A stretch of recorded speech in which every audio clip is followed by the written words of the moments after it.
All right, welcome back to another episode of Profusion. Today we've got Virgil Herring in the house. Thanks for coming on, Virgil. Andrew, thanks for having me on, bud. I'm excited to be here. Yeah, man. I just want to go over a few credentials of yours. I like to get that out of the way right off the bat. You've written at least 3 books. They're all available on Amazon. You're a mental performance coach in the golf industry, as well as a golf coach. You have a podcast called On the Verge. You're based out of Nashville. You've coached numerous PGA Tour pros, and you were recognized in the past as top 50 elite coaches, U.S. Kids Golf. And what I just learned is you coach Jackson Harrington, and he is an elite or #1 junior right now, even though Miles Russell lives a mile down the road from me. So Miles Russell is the #1 junior golfer, and Jackson's the #1 2024 graduate. So he's number 1 in his class. Miles Russell is the #1 junior. Got it. I think Jack is 4. I think it's Miles Russell, Tyler Watts, Blades Brown, and then Jackson Harrington. I've heard the name Blades Brown because I kind of see the lists lately. But yeah, Blades and Jack are best friends. They're both from the same town. Oh, they're both from Tennessee. Right here in Brentwood, just outside of Brentwood, Tennessee. Is golf popular in that area? Oh yeah, Nashville. I would say that Tennessee is probably the #5 state in the country for producing great players. If it's not, it's definitely not worse than 7. We've had a ton of great players come out of here. So, but I would say Georgia, Florida, Texas, California, and Arizona are all in that pile, and then Tennessee's another one of those big time states that produce winners. Well, they got 2 of the top 5 kids. That's pretty potent, right? And they both work with you, or just one of them? Just Jackson. I know Blades well, but I don't coach Blades. All right, well, give us pour on some of this magical mindset. What are you working on these days? What is working for you? Talk to us. Well, I'm as a golf teacher, and I'm widely known for both the swing and the ability to get people to believe in themselves under massive amounts of pressure, the mental side of the game and the mental preparation of the game. The 2 biggest things that I'm putting out is the process that it takes to be great, and how to be a vessel that helps somebody go from point A to point B, which is they come to me with I hope I can do it until they believe they can do it. And some people can win in the believe mode, but we transition ourselves from believing we can do it to knowing that we will. And there's a large gap between believe and know. Yeah. So, what is expectation? Do you try and get your players to expect that they're going to make it, or how do you train them to get to believe or know? Is it just through a lot of practice, or are you doing therapy with them, or is it therapy while you're playing? Sort of therapy's kind of quote unquote, but how do you get them to actually believe in themselves? Especially, we were talking beforehand with kids that can hit the ball 350, 400 yards. How do you get a kid that can only hit the ball 300 yards believe that he can beat a kid that can hit a ball 380? Well, I mean, you have to use a lot of evidence, right? If the person who's hitting it 380 is hitting it accurately as the person who's hitting it 300, that person has no chance.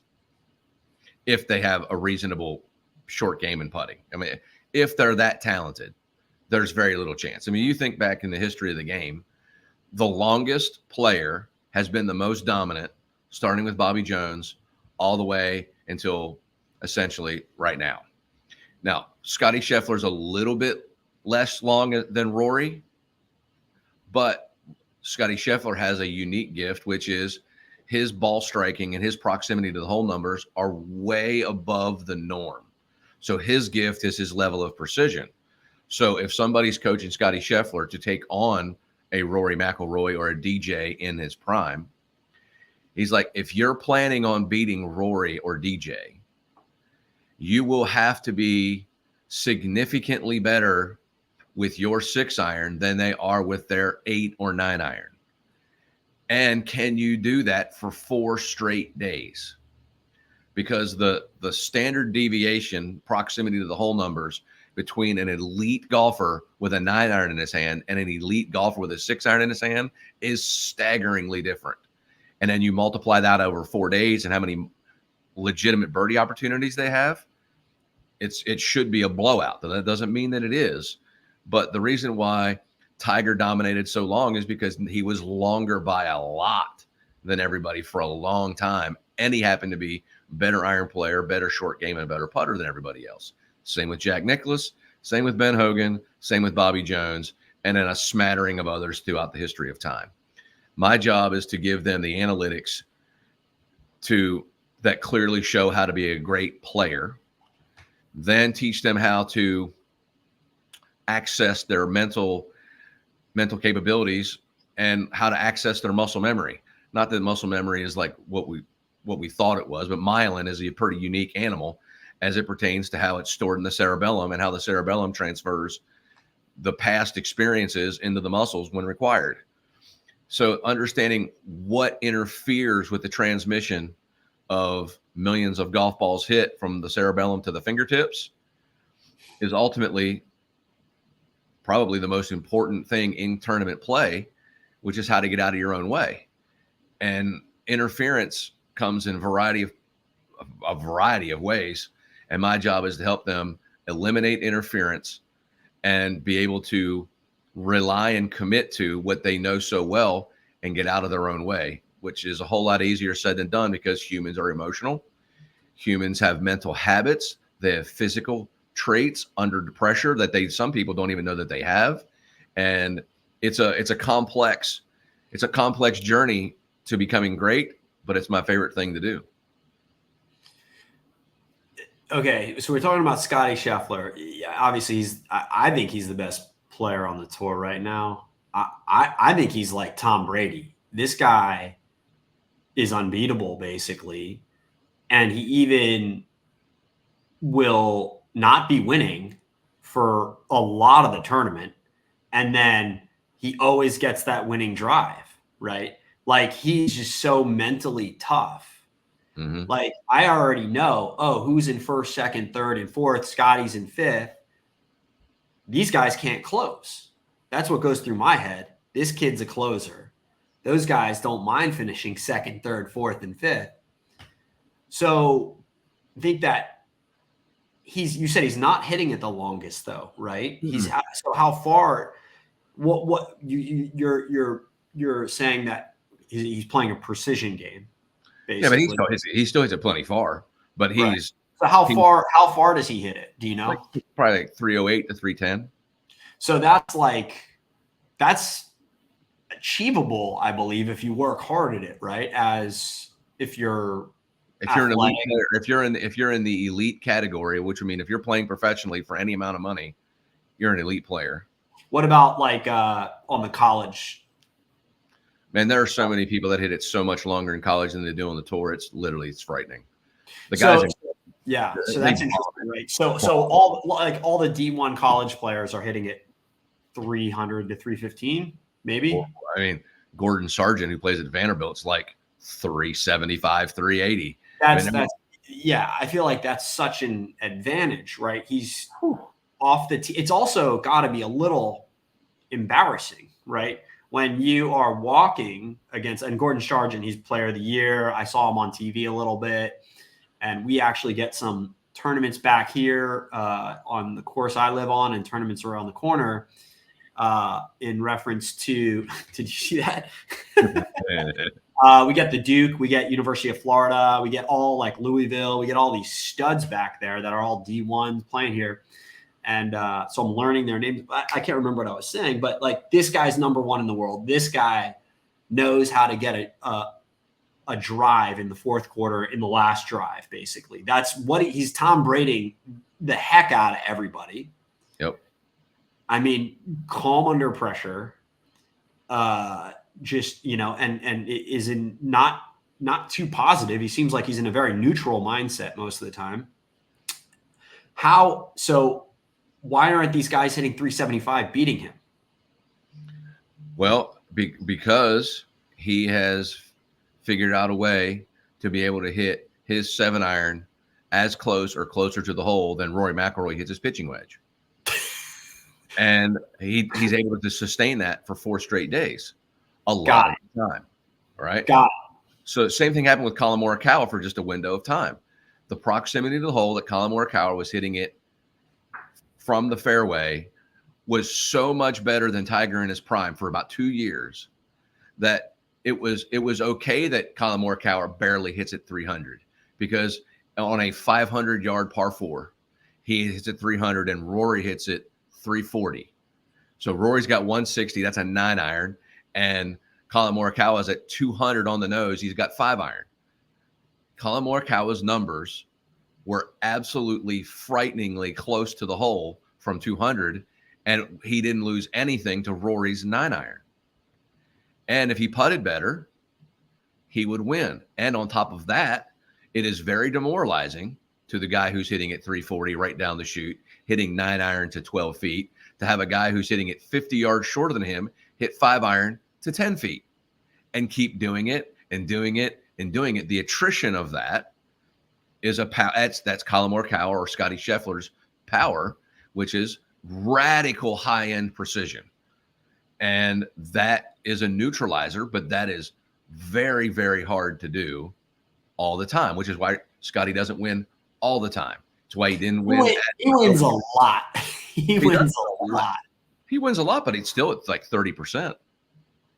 Well, I don't know that. I don't have it in front of me, and I'm into golf. I'm not like raving necessarily, but like I feel like I read something where he read a significant amount of tournaments, like just as much as like more than Tiger did, or something like that, or not more than Tiger. He's on a similar run.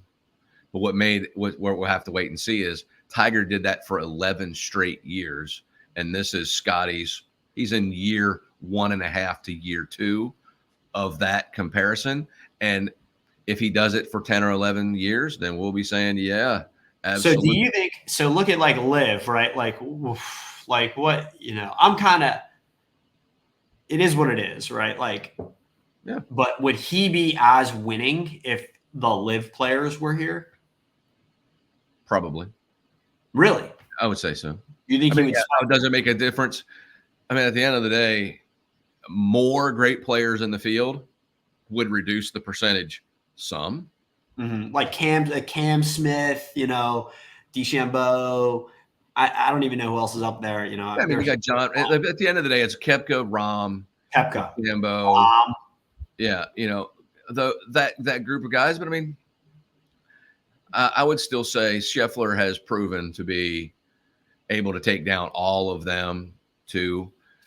I'd say if it affected, it may have affected just one tournament that he won. So instead of saying that he's won 7 times, he'd won 6. Still very, very impressive at the highest level. Yeah. So if you can't hit the drive long, work on your irons and your putt. There are 4 physical parts of the game.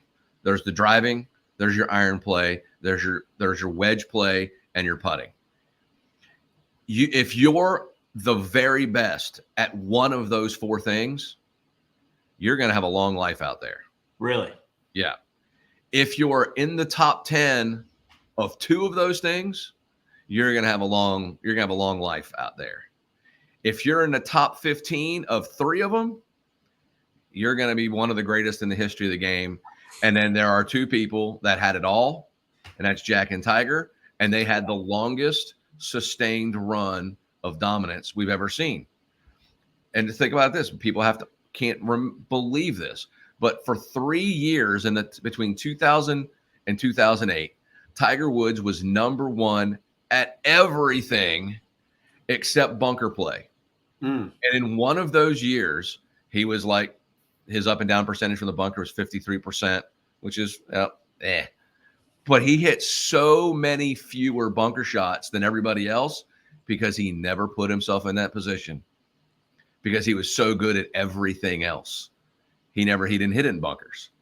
So when you're the number 1 driver of the golf ball, as in like the combination of distance and accuracy, it's hard to argue that Tiger's not the greatest iron player of all time. But if he's not, he is in a very, very short pile of 3 or 4. I think that he was the greatest short gamer since Sevi, probably top 3 ever.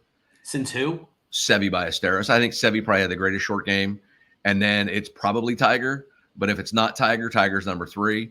And it's, if you think, I can't think of anybody that's a better putter under the gun.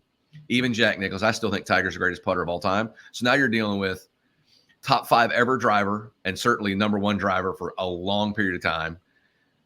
The greatest iron player ever. If he's not the greatest short gamer of all time, he's number 2, and he's the greatest putter. How do you dominate for 11 years? You're better at everything than everybody. And on top of that, you have the strongest mental game because you were coached because your dad was a Green Beret. You have like high level military mental toughness training on top of all of those physical gifts. How did he become so dominant? Because he had no chinks in his armor. And for 11 years, it was Tiger versus the field, and people were betting on Tiger a lot. Yeah. Tiger. Yeah, he was like Serena Williams, just dominant for a while. I don't think there's anybody that can really say that they dominated. Well, didn't he win 15 majors, right? And somebody got 18, right? Yeah, Jack's got 18. He's got 15. Yeah. And so who do you think's better between those two? Nobody's played the game like Tiger. It's hard to argue that Jack Nicklaus doesn't deserve to be called the greatest because he's got 18 majors. But nobody in their right mind would say that anybody's ever played the game the way Tiger played it, because Jack was he was a very good driver of the ball, and he was a very good long iron player, but he was not a very good wedge player. And obviously he was a very good putter, but Tiger, especially in a small window of time, nobody drove it like Tiger did. In 2000 and 2002, it was unbelievable how much he dominated off the tee. And then you factor in he's the greatest iron player from 3-iron to lob wedge that we've ever seen. Best wedge player, like chip short pitching, and every bit as good as anybody's ever been with a putter. Nobody's ever played like that. How far does he hit the ball? Tiger in his prime? Yeah. I know that Tiger could hit it almost 400 yards in his 23, 24, 25. But Butch Harmon made him play a steel shafted driver and a shorter driver so he could put it in play. So he'd hit it like 330 with a steel shafted driver. And when he won, think about this, when he won the U.S. Open in 2000 at Pebble Beach, he played with Ernie Els in the 3rd round. And he was hitting his 2-iron longer than Ernie Els was hitting his driver. So, you want to talk about an advantage?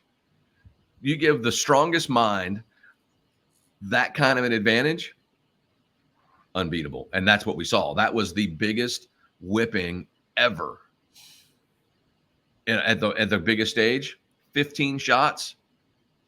I mean, that is such a runaway at a U.S. Open that it's laughable. Yeah. So, Mike, we talked about earlier, Mike Shannon, he's a putting coach, right? He lives here in Ponte Vedra Beach. Mm-hmm. He said he coached Tiger putting. He was Tiger's putting coach for 10 years. I wouldn't know that. And I know that Tiger likes to keep that stuff really close to the vest. Yeah. I know that I've seen Tiger stats on Stan Utley's stuff, on Stan Utley's software. Yeah. So I don't know that to be true or false, but Mike's awesome, one of the 5 best in the world. And I would say for sure he would know a bunch about it. I don't have any question about that. What I'm thinking is, somebody that good, does the coach actually help them?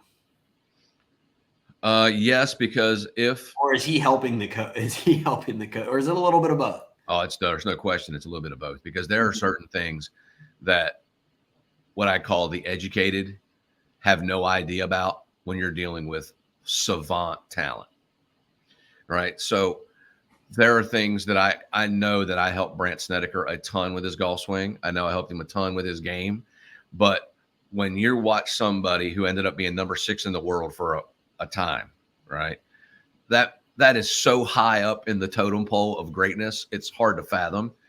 When you watch how he's able to perform choking nervous, and then you get a chance to ask what's going through his mind or what he was feeling, and the answers you get there, That is infinitely more powerful than something that somebody wrote in a book. Yeah. What was he thinking? Not much. But what I can tell you is the best players in the world have this this place in their mind where they know they're going to do it. And when they set up over the shot, there's no interference. They're immersively present. And the only thing that matters is what's going on right now. And the weight of history, the weight of their lifetime dreams is not getting in the way of the fact that I just got to hit driver right down this fairway, or I got to hit this 8-iron onto the green, or I got to make this 8-footer. Nothing. So yeah. So are they? So are these guys thinking one move ahead, or are they thinking 1, 2, 3, 4, 5, 6, 7 moves ahead? How are these guys thinking? I would probably say they're thinking immersively present, like right now only.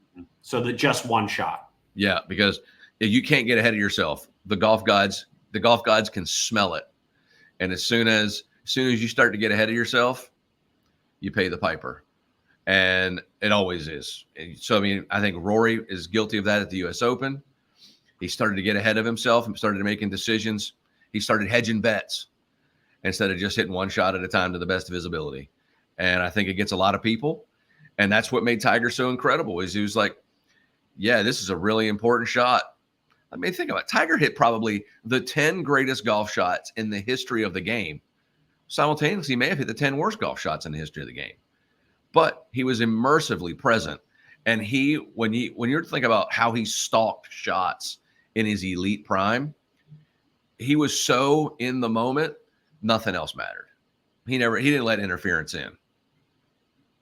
Interference, like other thoughts, like people say, what's your swing thought, right? Have you ever heard that that question? Like, what do you coach? What do you teach? Do you ask them? What do they say? What do they think? Is that like a thing? Or well, each person has a fingerprint, right? So I mean, if somebody has a tendency, nervous, to take the club too far outside in the backswing, you just advise elite players of their default nervous tendencies. I tend to take it outside. I tend to get it closed at the top. I tend to drop it too far inside in the downswing. I tend to hit hooks and blocks when I'm nervous.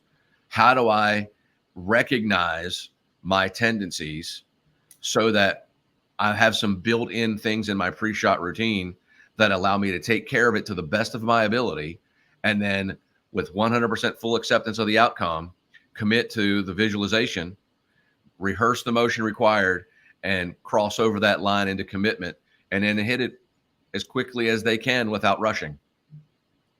That was Lanny Basham right there.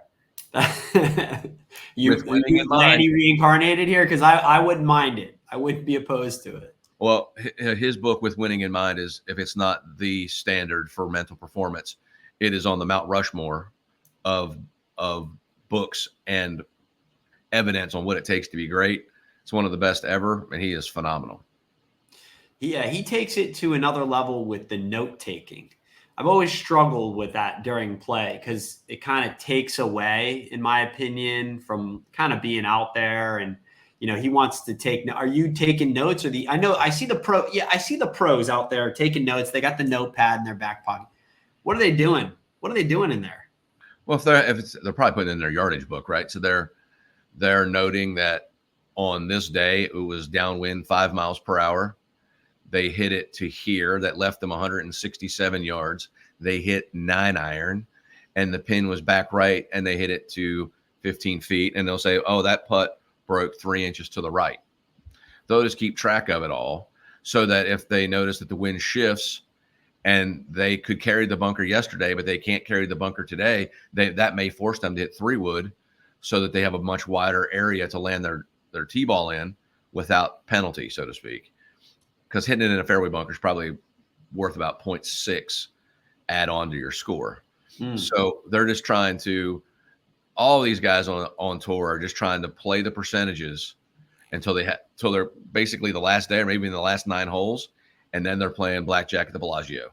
They're trying to figure out, they're trying to play to win, but they're also trying to do the smartest, most strategic thing, because golf is crazy. They're really competing against themselves, even though they're competing against somebody else, but they can't do anything to stop the other person. They can't tackle them. They can't kick their ball out of bounds. So they're only left with what they can control. And that's probably one of the most different things about golf than any other sport, is that you can't do anything to somebody else. I saw this movie. I don't know. It was like about the Mexican kids, caddies. I don't know if you saw it on Netflix, and they would step on the other kid's line, right? Like dent their line. I guess they can't do that on the pro tour. They would get in trouble. I mean, they could do it once. Yeah. And then the payback would be insane. And the blowback would be unbelievable. Like they would be castigated, and it would be a bad situation for them going forward. Absolutely guaranteed. Yeah. Because the PGA Tour, golf itself is wrapped around integrity, and that would be a non-integrity move. And at the highest level, something like that happens, they're blackballed forever. So what about I got a question about kids golf, and then I got a question about live. But so my kid, I got a boy, he's like 9, just turned 9, and it's like it's very easy for him, right? Then you start taking them to coaching, and they're like, oh, you know, he got to correct here, got to correct there, make some adjustment. Okay, it's fixed. You know what I mean? But it's very like for me, I hit a ball. I'm like, I can't hit the ball. I can't hit the ball straight. It's going left. It's going right. It's all over the place. You know what I mean? Unless I really, really practice. Is there something in kids that don't think, or are they just natural at a young age? Like, or is it just like as an adult? Obviously, I love this line I read in it's called Hidden Genius. I recommend it. It's by Paulina Marinova. And she says, talk to yourself. Don't listen to yourself. Yeah. Right. That's a genius line right there. Worth $1 million, right? And because if you listen to yourself, it's like the world's going hell. I'm dying, everything. But if you talk to yourself, you're like, how would I talk to myself? Well, I would talk to myself positively. I would say, I'm this. And what am I doing now? I'd be more present. I don't know what my son's thinking, honestly, but it seems very easy for him. Is this something for kids that is easier and it's harder as adults, or is it just maybe it's also hard for kids too? I don't know. I can't quite put my finger on it. Well, I would probably say, like, we got to keep in mind what we're really talking about here. Like, first of all, they don't swing at the ball hard enough to make the ball curve so far offline that if the club face is 5 degrees closed or 5 degrees open, they hit it at a distance that it doesn't really curve offline enough. So it looks good and they're having fun. And at the end of the day, even if they're competing against other 9-year-olds, if they win or if they don't win, at the end of the day, that really doesn't mean anything at all at this point. At the end of the day, they're trying to develop the skills that is required to become a great player in time. But the ballistics of impact as an adult-sized human and what that can create is so radically different to what a 9-year-old can do when he's swinging at it at 45, 50 miles per hour, that it's striking. So at the end of the day, they don't have much to worry about because, one, they hit it at a distance that's, for them, they're playing golf that fits them. I said they're hitting driver 9-iron, and Rory would hit driver 9-iron, so they're playing the same golf course-ish. I mean, it looks like they're thinking less, but in all actuality, if you put them in a situation that was under duress, even for a 9-year-old, the pressure would crack them too. It's just that they don't put themselves in that kind of pressure cooker because there is no event that's like that. Yeah, I think pressure, if you don't see it as pressure, you know what I mean? Mm-hmm. But there aren't many people that can do that. That's up here. That's all mental, right? Because that's what I'm trying to work on. I can't teach him to swing, or I can only teach him this. I can only teach him the mind game. Yep. So that's where I can really strengthen him at. And I read a ton of books like that about that's I live for that, because that's how people grow. That's how people get better through the mind. But I can't. Yeah. So I'm working on that part. Like any type of pressure situation is not really pressure. And you could argue because it doesn't matter, right? Just say it doesn't matter. It's okay. You know? I would say, like, it's hard to convince a vast high percentage of humans that something that you spend all your day preparing for doesn't matter. So you can that falls right under the talk is cheap category, which is it is easy to say, oh, it doesn't matter. Like, well, then why the hell am I practicing so hard to do this? At the end of the day, my angle is we're gonna eventually get it. We'll get it. We'll get it. It's coming. Your day is coming. That's my sell. Yeah, when you follow a championship process, I guarantee you'll be a champion. The problem is I can't tell you when. And you don't want the kid to shine necessarily at 9, right? You want him to kind of peak at 17, 16, 18, 19, something like that. More valuable then than now, right? But sure. I would almost prefer that they have very small amounts of victories and a lot of close calls so that they can realize, one, how little control they have over certain outcomes. Number two, that what goes on inside their body, nervous while they're competing, as soon as they start to understand who they are, they can begin to manage it. And as soon as they have the ability to manage what they know, they become very dangerous because they're no longer worried about the ghosts that haunt them because they already know them. They're already speaking to them. And knowledge, therein lies, knowledge is the power. If you know what you have to work on to become the best version of yourself, that's a whole lot more than knowing what could be worked on. If you know what you have to work on, that is super powerful because there's a lot of stuff to work on. But what do you got to do when you're choking nervous to get your brain in the right place right now? And that's different for every single person. How many times a week do you recommend kids playing or practicing or playing versus I mean, I read about Operation 36 book, they have a strategy where you play or you practice and then you play. You practice, then you play, which makes sense, right? Because I didn't know I was just going out there and I was like, they want you to start from 50 yards back, then 100, then 150. I was just taking them back to the whites, for a while. I was like, just play from here. And I was like, he's not good. No, it's not that he's not good. It's, you can't, you got to work your way back, Yeah. So I don't know. Do you have a strategy? Like you have 2 boys, they're playing high performance golf. What issues do they run into mentally?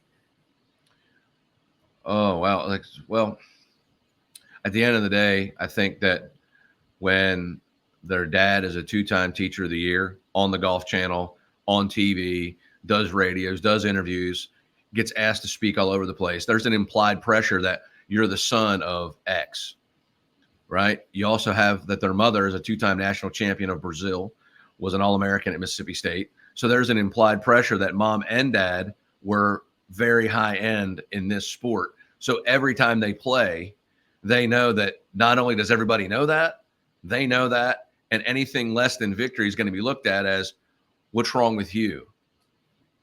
So does that come up from their mouth? Do they say those things? Yeah, it's definitely like my youngest son has battled the fear of letting us down because of what it looks like. And I'm like, I wish that there was a way to move past that situation. But at the end of the day, that's a ghost. That's not that, although it's real in terms. I tell these kids all the time that if you win on Monday, nobody remembers by Wednesday except you. It's all because they're on to the next. I mean, heck, if it matters so much, you could probably ask me, take the majors out of it. I'm not sure that I could tell you who won any tour event other than Aaron Rye won last week. Other than the major championships, I'd be like, it's like sales, right? It's like sales. If you get a no, just move on to the next one, right? And that's why I use golf to coach business and coach life because golf mirrors it in such a way, but it's funner to learn life lessons while playing games than to learn life lessons playing life. They suck learning the hard way. But if you learn all the lessons of preparation, execution, adaptability, resilience, perseverance, game planning, taking action, all of those things, if you learn them through the game, what it takes to be great as a CEO, and what it takes to be great as a guitar player, and what it takes to be great as a golfer, and what it takes to be great as like a nurse. The process is the same. You change some words around to match the profession or the endeavor, but at the end of the day, what it takes to be great is what it takes to be great. And there's not many ways to be great. So Basham, as much as it frustrates me, he's obsessed with the process, right? Mm-hmm. Which I agree. And that's like a conviction of mine that I want to disagree with that, because if you get first place, then the process doesn't matter, right? The motion doesn't matter. The whatever, the ball striking, whatever, the putt didn't matter, right? Why is that? Why is that? I guess that's probably like the caveman thought and caveman brain in me from, that's potentially a way more progressive or way more civil or way more advanced mindset than what I'm used to. So that's in my reading, the process is more important. That's why I lean on it'll eventually get to you. We're focusing on the process, the pre-shot routine. What are you doing during the shot? What are you thinking about after the shot? What are we doing before, during, and after? He breaks it down like that. And then, you want to, if you win, then the process doesn't matter, right? But I guess he says, if you track it at least, then you can figure out why you're not winning, theoretically. So you can kind of backtrack it through the process. What are you not doing? So that's a part I'm struggling with. I'm not saying I'm doing it. I'm doing it with my kids, but it is a little bit of an internal, like, feed the good dog or feed the bad dog. That saying, you feed the pit bull or the angel. It's like, is that really still the bad dog? I'm still struggling with that concept personally. Well, I would say this. I don't know if I agree with the if you win, the process doesn't matter, because it's the process that you followed that allowed you to be the best version of yourself. And if it just so happens that best version won the golf tournament that week, awesome. But if it didn't, it's still awesome, because if you played as best that you can play, that's all we can ask for. So even when I've won 14 times as a professional, each time I've won, I still didn't do many things exactly the way I would have wanted to do them. So I still have things to work on and get better at. But because my process was correct, and once again, talent being given, the person who's the mentally strongest wins a vast majority of the events. Take out some outlier events and some Hail Mary passes and miracle stuff. More times than not, when talent is a given, the mentally strongest person wins. And that's mainly because humans are emotional. When we make emotional decisions, we oftentimes make bad ones. And the ability to keep the prefrontal cortex out of the engagement in a performance sport is radically important while doing it. How much of golf is mental then, in your opinion? At professional golf, nearly all, because everybody's already really good. And at each particular talent level, it's all separated by the mental ability. But I'm here to tell you that if I could be as mentally prepared as I want, but I'm not beating LeBron James in a one-on-one game because his talent is so much better than mine. But I could be mentally perfect and get thunderstomped. So technical prowess, and expertise would trump a mental game if somebody's that much better than somebody else. But if talent is a given, it is the ability to access that talent is the person who wins. And a good friend of mine, Steven Yellen, who's one of the very best in this mental part of the game. It's like, just imagine your talent is $1 million, but the interference and the things that are blocking you from thinking perfectly only allows you access to 700,000 of it. Whoever has access to the most amount of money in their talent pool is the person that's winning. So it's the interference that is the block of performance. And some people allow things to get them different than others. And there's a lot that goes into that. That can use blood sugar, hydration, sleep, recovery, pains. how much, your personal life is falling apart or thriving. There's this massive amounts of things that are more important than golf, that if they're out of alignment, it's kind of hard to be in alignment. So there's a lot that goes into that. But I mean, at the end of the day, talent given, the best mind wins. What do you think about live golf? What are your thoughts? Is that going to stick? Is that going to be fizzle? Do you have any, you're at the forefront of the golf industry. What are your thoughts? Do you have any thoughts on it, or you just don't? I think that live golf was a vital change in the world of professional golf. I think that if you go to a live event, it's really different. Mm-hmm. One is it's 3 days. Are people going to it? Yeah. Like in Nashville was the largest one. I mean, there was 200,000 people here. Okay. For the live. So yes, it's a party. It's different. It's 18 holes. There's music playing while you're playing. It's a party. Are they going to start heckling? Do they heckle the players yet? Because they do it at baseball games. So I'm always like, no. Why are these golfers such pansies? Why can't we heckle them like we heckle baseball players at a baseball game, I think that the proximity is a challenge. Baseball, you're pretty far away. Golf, it depends on where you're sitting, but golf is you can't get as close to the pitcher at any point ever as you get to Tiger Woods on the first tee. Yeah. No chance. So at the end of the day, and if baseball was played with a historical quiet nature, and then all of a sudden there became an outlier stadium where everybody just booed you no matter what all the time, it would be very difficult for a person to handle it when forever the game has been played with a level of professional integrity of this. Aren't they doing that at Waste Management 17? Is that what that is? And yes, they do. And there are some people that love it. Yeah. But if you think about it, you take Scotty Scheffler out of it, and he basically plays it because he's the defending champion like 3 times. Yeah. Right? Yeah. None of the big names play there. Right? Because that is unnerving, and it's not, they don't buy into the entertainment of that. Like the only reason why Rory played it is because it was considered a signature event 2 years ago. When that's considered a signature event, the best players have to play. You take signature event out of it, and you're not the defending champion, there aren't many big name players playing in that.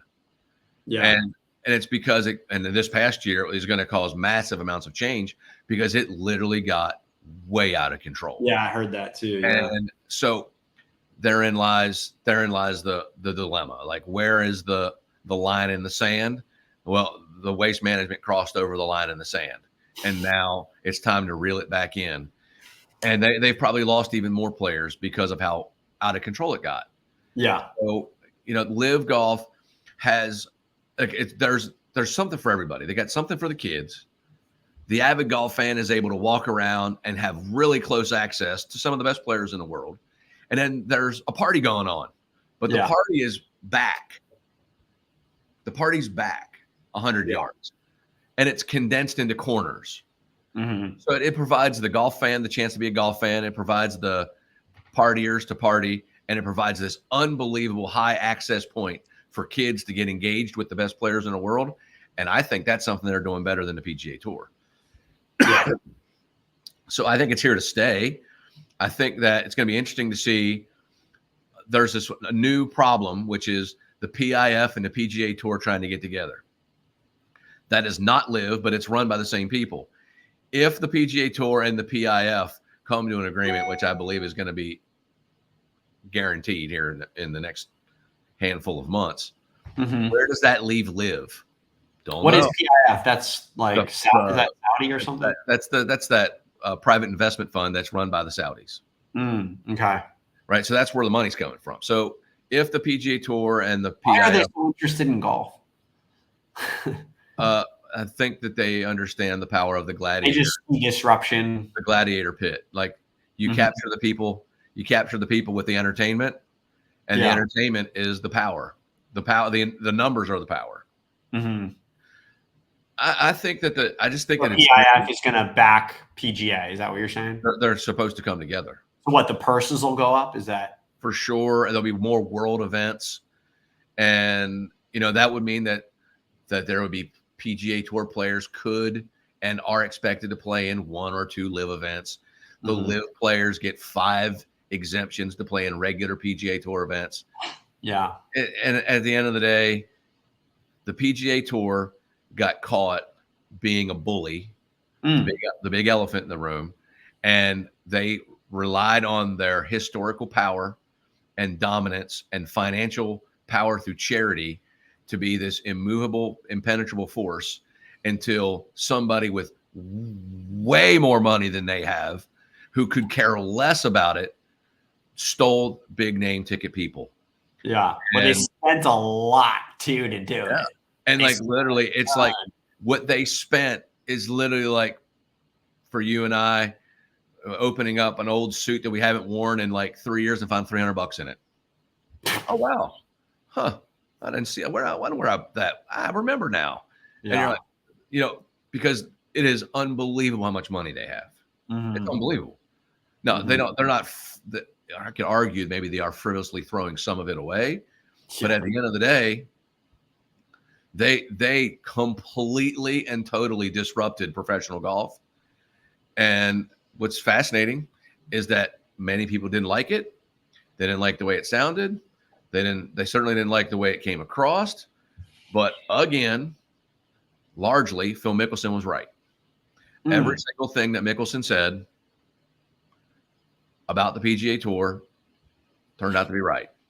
And when they turned their back and basically knifed Rory with behind the scenes dealing, and then left Rory and all the guys that were standing out there anti-living to the death for the PGA Tour, right there is classic PGA Tour bullying that ended up backfiring, and they ended up alienating their number one dude. You have a very different perspective than I do. That's interesting. It's so interesting. So you're more into it than me, though. So the PGA Tour is where history's made. Live golf is where lives are made. Right? Yeah. A lot of these guys are doing it to set their family up for the rest of their life. They gave them like what, 100 million, like 300, 400. Been offered McIlroy 800 million, Tiger $1 billion. No, they already have so much money that's not really an issue. But I guarantee that's why John Rahm left. I guarantee that's why DJ left. I guarantee you that's why Koepka left.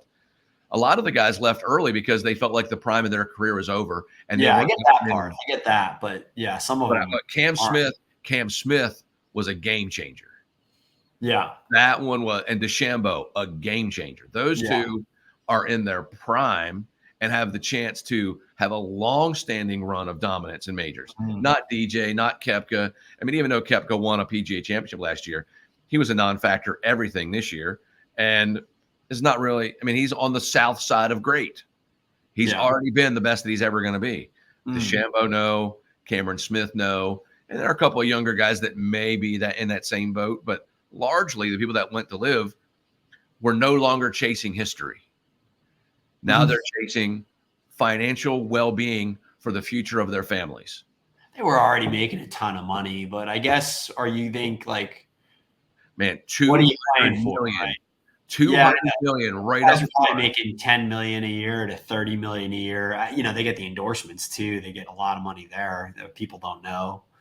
All up front, one time. Yeah. Change. Oh, is that how the payout was? My understanding is that if it's not that, there is a large amount of that guarantee up front. It's a game changer. Yeah. And if you were told that, hey, you might earn $300 million being a great player, or I guarantee you're going to make $300 million because right here's the check.